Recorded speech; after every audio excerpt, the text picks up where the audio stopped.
Isang mapagpalang araw po ng Biyernes. So, ngayon nga po ako po ay nandito po sa may simbahan para ngayon nga po maglinis para sa darating na Sunday service. Dahil nga po bukas ay naka-schedule po ng brownout po dito po sa buong Calatagan. Kaya po naisipan ko nga po ngayon maglinis gawa dito sa loob ng simbahan. Gawa nga po ng mainit dito pag walang kuryente. Kaya ngayon ko po naisipan na pumunta po dito. Mapapansin niyo po na malinis po naman yung simbahan kasi po kahapon ay dapat po may prayer meeting. Kaya lang siguro dahil po sa maulan or may bagyo hindi po daw natuloy yung prayer meeting, sabi po ng Tita Tales. Kaya po kaunting linis ka po yung gagawin ko dito. Kaya lang ang problema nga lang po dito pag itong tagulan is meron pong napasok na tubig. So ito po yung lilinisin ko at siguro ako na rin yung maglilinis ng CR. Ako lang po yung maglilinis today for ngayong araw nito para sa Sunday service kasi sabi nga po ng Tita Violeta ay sila po daw ay sana pa, bukas pa. Kaya lang mahirap na po maglinis ng loob ng simbahan pag walang kuryente. Bukod po sa madilim ay mainit. Kaya sinasamantala ko po yung pagkakataon na makapaglinis ng may kuryente. So yan. Una ko munang asikasuhin ay ito. Yan. Yung Christmas light ay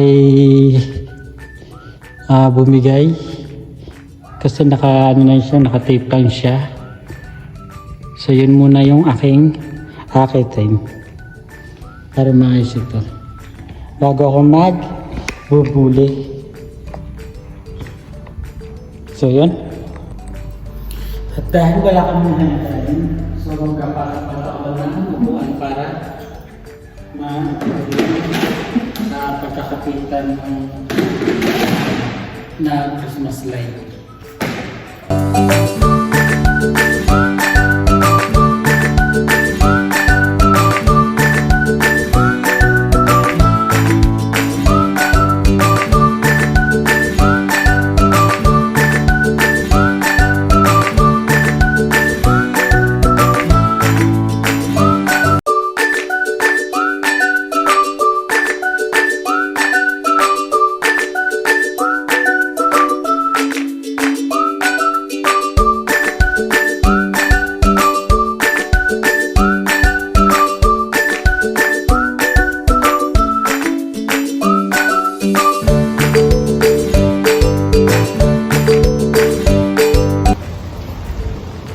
So yan, nakabit ko na yung yung may Christmas light. So yan, okay na. So kukuha na ako ngayon ng map para mag-start na maglinis.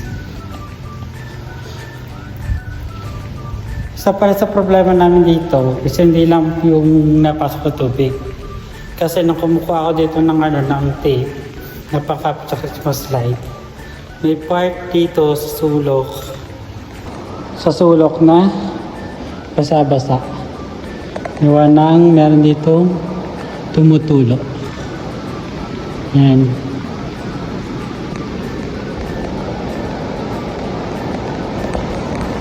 Actually, kanina pa ang gabalak dito kaninang umaga pa. Kaya nga nalakas ng ulan kanina. Tapos sa window pa kaya hindi ako nakapunta dito. So yan, labas muna ako para sa map.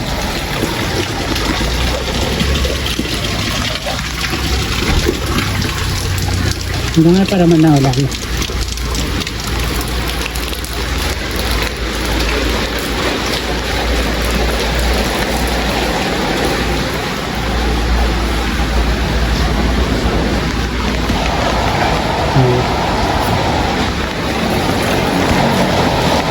Maganda lang ngayon, dito tuloy-tuloy ng ulan.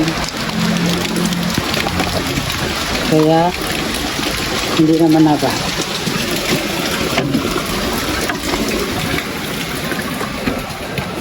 So yan.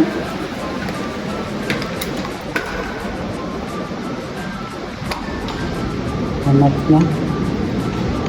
Tapos mag-a-arrange ng upuan para sa Sunday service sa Sunday. Siya din po sa mga gagawin ko dito is ito. Ayusin itong mga Bible. Mga lumang Bible po daw galing po sa lipat. Yan. Gawin ko lang po dito ay nilinisin ko po ito kasi hinanay po sa Hatagor. Yan. Yung mga mancha po na yan. Para po may pamigay na po this coming Sunday. Okay, hindi lang may pamigay ito, gawa nga po nito. Tapos nung nakita ko po ito, sabi ko po sa asawa po na pastor na kasi ko na lang po ditong linggo na to para sa Sunday service ay may display na para kung sino man yung gusto po ng Bible, ng New Testament na Bible, tatampot na lang po sa may lamesa. New Testament na po.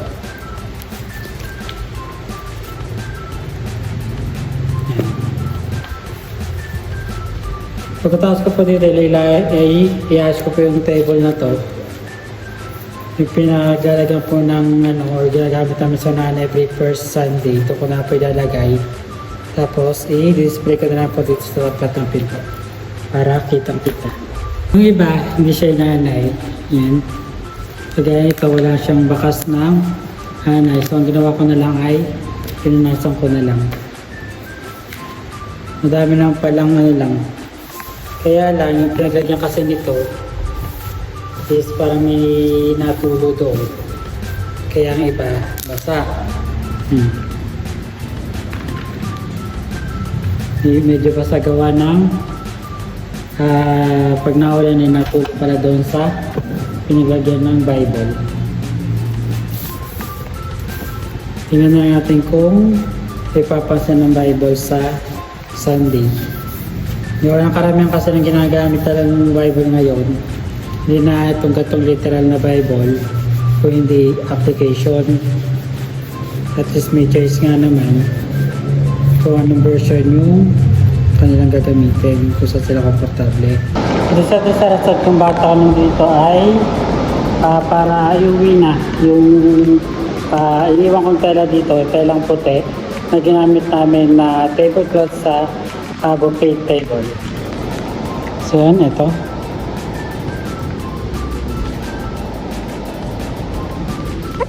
Quick ka na. Wala kasing tubig bukas. Makapangka lang kami. Baka hindi narinig. Ito ni iyan.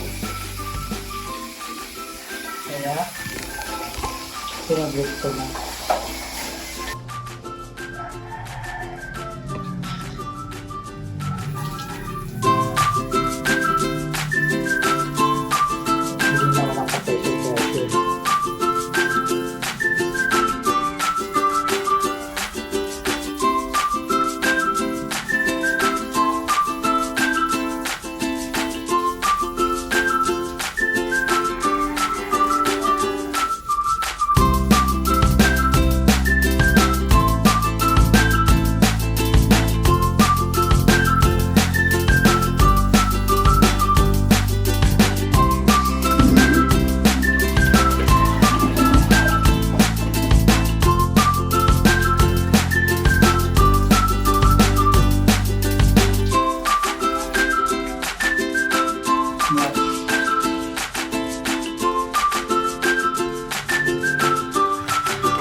hugasin. So ngayon, ano na ako, papatay nyo ng ilaw, bubunot yung mga sinaksak. Yeah. Dispenser, okay na. Tapos electric fan.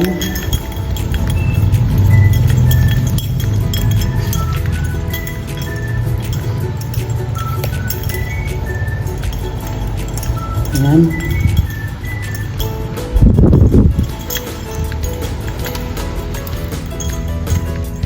Tapos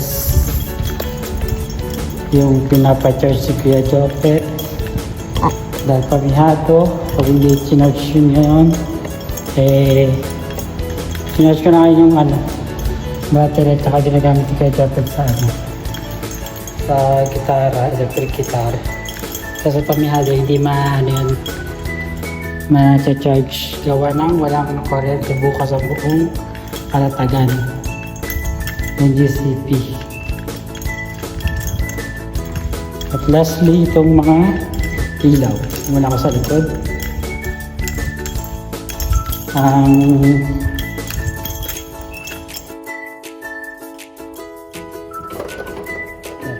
Nakalock.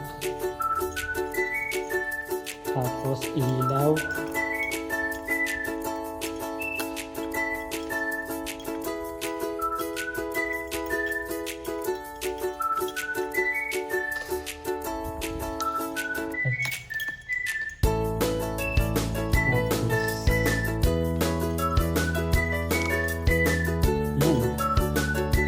Ilaw kami sa bago dumiretso sa mga titatalis ay titignan ko muna yung pangke kung nakatas. Okay, tubig kung may ipon yun. May tubig. Ito isa hindi ko maipunan kasi